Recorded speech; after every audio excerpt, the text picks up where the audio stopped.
So basically what I want to teach you in this video is a few blues licks, okay? And actually I have this song with this jam track and the tab. If you'd like it, just go check out the URL in this video and you can get that.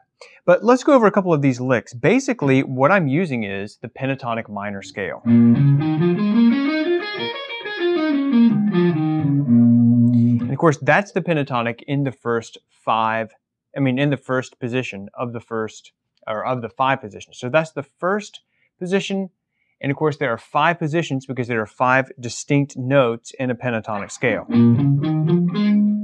So 1, 2, 3, 4, 5, and this would be the octave of this B flat. So there are really only 5 different pitches in there. And with the blues scale, that would be the blues flat 5, flat 7. Or actually natural 7. Well, there's different versions of the blues scale, okay? Flat 5 would be like. You can also add that natural 7 in there, which would be that leading tone, okay? So sometimes when people say blues scale, they can mean either one or a combination of them. Kind of confusing. Generally speaking, the blues scale is just going to have that flat 5. Okay, and then it goes on up. And then, okay, so that's your blues flat 5 scale. So that very first lick comes directly from that first position of that pentatonic scale. And all I'm doing is I'm bending it up, and of course blues is full of bends, all right? A couple of tips about that is if you want to really be able to get underneath the string, you need to have a relatively high action. So if you're playing like an Ibanez or something that has this super low action for like shredding and stuff, not so good for blues, okay?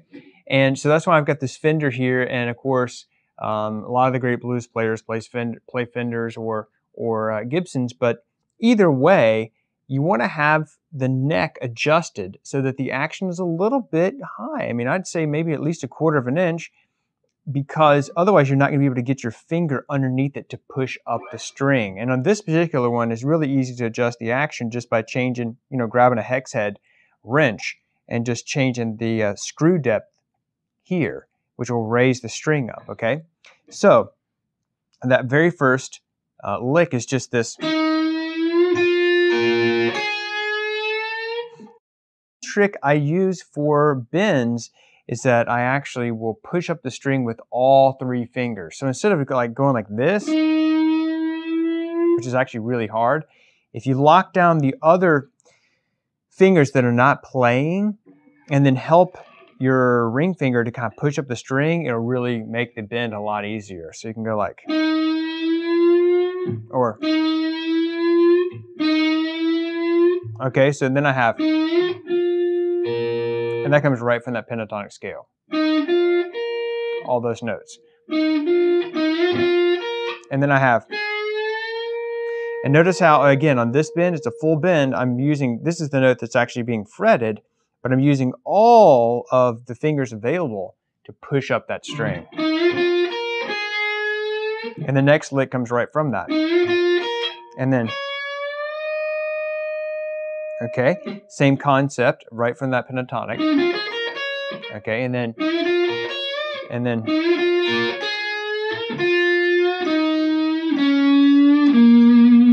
and all I'm doing on that is I'm just going straight up that pentatonic scale. Or actually, I'm coming down the scale. But on each note, I'm kind of bending it a little bit. So I'm going like, it kind of gives it that bluesy twist. And what I'm doing is not, a lot of people think that string bends are only pushing up the string. A lot of times string bends can be bending it back, actually pulling the string. So what I'm doing is I'm going, see, I'm bending it the opposite way. And then,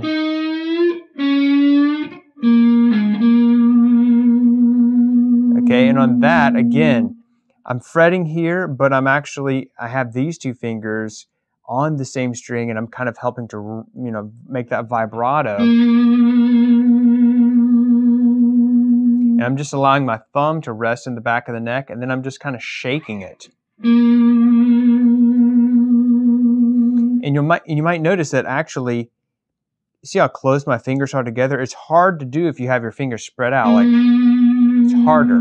So you kind of have that center of gravity is here. So I'm letting these fingers come together and come on up. See that?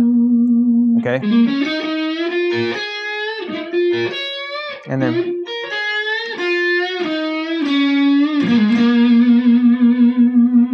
And then. And that's a simple hammer-on. So I'm playing the string back here, and then I'm hammering on with my other finger. Again, there's a bend using all 3 fingers. And then there's a pull-off. Okay, and then here's a slide. I could have just gone, but instead I made it. And notice how I'm actually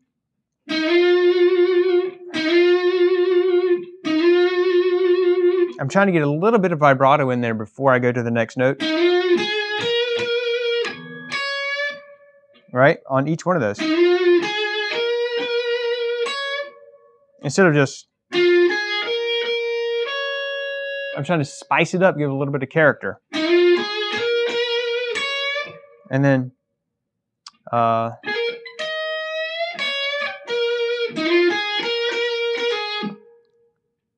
and then it actually goes.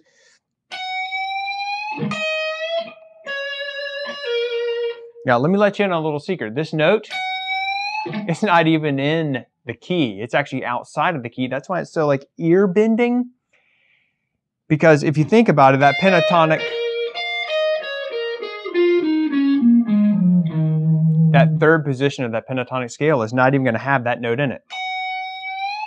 But I'm using it kind of as a, you know, like, whoa, where did that come from? And again, I'm using those vibratos, and then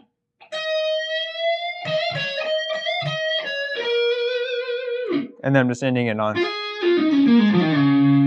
this little hammer-on. It's called a grace note. You know, I could just go, but it's almost like, so I hit the note and then immediately hammer on. Or,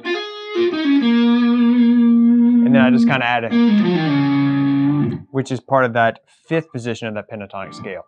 So that's it in a nutshell. If you'd like to learn this solo, get the jam track and the tab for it, I've got that available for you. Just check out the URL in this video. And thanks for watching. I'm Dan Denley from GuitarZoom.com.